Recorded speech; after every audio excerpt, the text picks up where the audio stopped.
नमस्कार,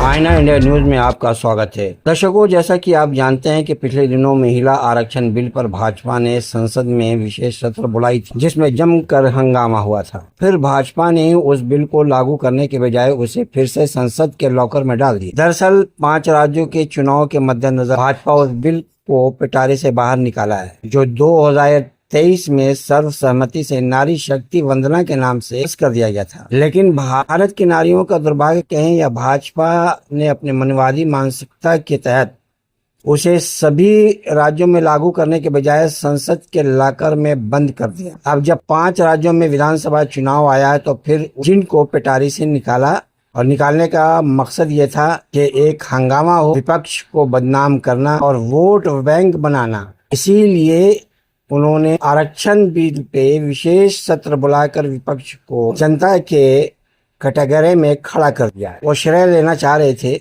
लेकिन ऐसा हुआ नहीं।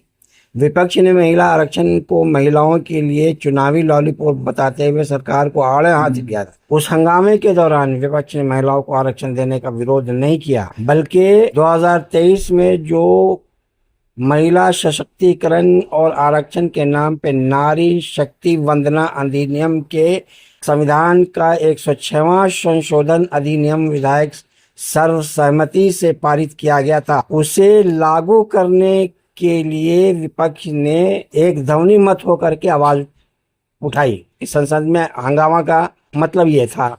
विपक्षियों का कहना था कि पहले उस बिल को, नारी शक्ति वंदना अधिनियम को हर राज्यों में लागू किया जाना चाहिए। फिर इसमें जनगणना और परिसीमन की कोई आवश्यकता नहीं है। जबकि भाजपा का कहना था कि इस 33% महिला आरक्षण जो पास हो गया है, इसे जनगणना और परिसीमन के बाद हम पूरे राज्यों में लागू करेंगे जब और सीटें बढ़ाई जाएगी। 33% अतिरिक्त सीटें संसद में बढ़ाई जाएगी। लेकिन विपक्ष का मानना है कि टालने का मकसद है महिला को आरक्षण ना देना। ये सिर्फ एक लॉलीपॉप है जो चुनाव के समय में इसका इस्तेमाल किया जा रहा है।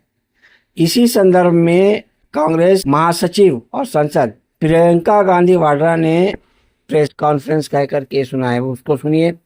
और कांग्रेस की एक प्रिय सदस्य, पूर्व विधायक और दिल्ली प्रदेश की आगामी मुख्यमंत्री का चेहरा अलका नाबा, उन्होंने प्रधानमंत्री को एक चिट्ठी लिखकर पोस्ट किया है। वो क्या कह रही हैं उस पर भी एक नजर। एक इतिहास है, कांग्रेस पार्टी का एक इतिहास है, विपक्षी दलों का एक इतिहास है, भाजपा का इतिहास है महिलाओं के संदर्भ में।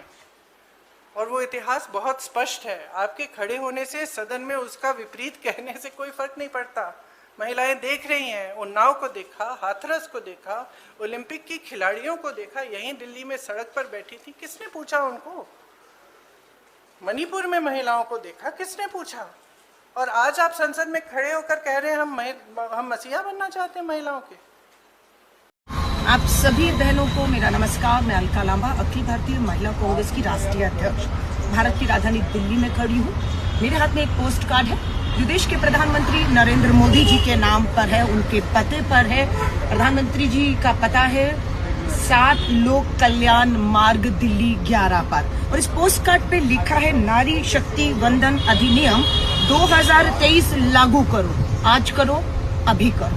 और दूसरी हमारी मांग है कि हमारी SC/ST बहनों के साथ हमारी अति पिछड़ा वर्ग की OBC बहनों को भी आरक्षण में जगह दो, आरक्षण में शामिल करो। और नीचे मेरा नाम, मेरा राज्य दिल्ली लिखा है। और ये पोस्ट कार्ड मैं आज प्रधानमंत्री जी को पोस्ट कर रही हूँ। और मई और जून के 2 महीने लगातार देश भर से हमारा लक्ष्य रहेगा कि 10 लाख बहनें इसी तरह की हर भाषा में इस मांग को रखें और प्रधानमंत्री जी तक हम 10 लाख महिलाओं का संदेश पहुंचाएंगे, ताकि जुलाई में जो मानसून सत्र है उसमें आप विशेष सत्र भी बुलाना पड़े। लेकिन इस महिला आरक्षण कानून को 543 लोकसभा की सीटों पर लागू करते हुए सीधा 180 बहनों को आज और अभी उनका अधिकार दीजिए। इसी मांग के साथ मैं अपना पोस्ट कार्ड जो है वो प्रधानमंत्री जी को भेज रहा हूँ।